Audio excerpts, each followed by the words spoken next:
کہکشاں کہتی ہے کہ تم یہ خبر اب فائز کو دینا چاہتی ہوگی۔ 3 دن کے بعد فائز کی برتھ ڈے ہے، تبھی تم یہ نیوز اسے دینا، اس کی برتھ ڈے پر اس کی خوشی دوبالا ہو جائے گی۔ روفی فائز کو کہتا ہے تم نے امی کے علاج میں جو پیسے دیے تھے یہ پیسے بچ گئے، یہ تمہاری امانت ہے، تم رکھ لو۔ فائز کہتا ہے تم باہر جا رہے ہو، تمہیں ضرورت پڑے گی۔ روفی کہتا ہے کہ تمہاری کمپنی میرے سارے اخراجات اٹھا رہی ہے۔ فائز گھر آتا ہے تو سب گھر والوں کا پوچھتا ہے تو وہ بتاتی ہے کہ حریم تو مائکے گئی ہوئی ہے۔ فائز میں نے دنیا دیکھی ہے، جو میں دیکھ رہی ہوں وہ تم نہیں جانتے۔ آج ہم لوگ شاپنگ پہ گئے تھے، حریم نے مجھ سے جھوٹ بولا کہ میں ابھی آتی ہوں۔ مجھے شک پڑا، میں نے چوری جب دیکھا تو وہ ناصر سے مل رہی تھی، وہ لیٹر بھی دکھاتی ہے، لیکن فیض یقین نہیں کرتا تو وہ ویڈیو دکھاتی ہے تو فیض حیران رہ جاتا ہے اور کہتا ہے تحقیق کیے بغیر میں اسے کچھ نہیں کہہ سکتا۔ کہکشاں ناصر کو کال کرتی ہے اور کہتی ہے کہ تمہیں انگیجمنٹ پہ آنا ہے، اگر تم نے اچھی پرفارمنس کی تو تمہاری پیمنٹ تمہیں مل جائے گی۔ ناصر کہتا ہے کہ آپ فکر ہی مت کریں، جیسا آپ چاہتی ہیں ویسا ہی ہوگا، بس آپ پیمنٹ تیار رکھیں۔ روفی حریم کو کہتا ہے میرے جانے کے بعد تم نے ابو کا بہت خیال رکھنا ہے، فائز مجھ سے ملنے کے لیے آیا تھا، امی کے علاج سے جو رقم بچی تھی میں نے اسے واپس کر دی۔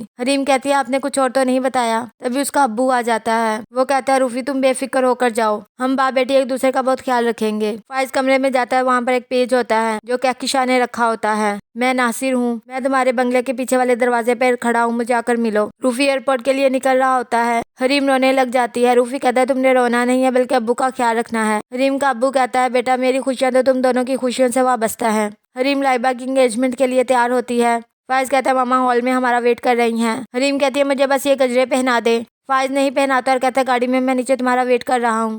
حریم کہتی ہے کہ مجھے فائز کو سب کچھ سچ بتا دینا چاہیے، انجام جو بھی ہو۔ حریم دل میں سوچتی ہے کہ آپ نے مجھ سے وعدہ کیا تھا کہ آپ میرے اوپر بھروسہ اور یقین رکھیں گے۔ فائز سوچتا ہے تم نے سب کچھ چھپا کر خود اپنا یقین ختم کیا ہے۔ کہکشاں حریم کو دیکھتی ہے تو کہتی ہے سیاہ جوڑا تم پہ بہت اچھا لگ رہا ہے، اب یہی رنگ پہنا کرنا۔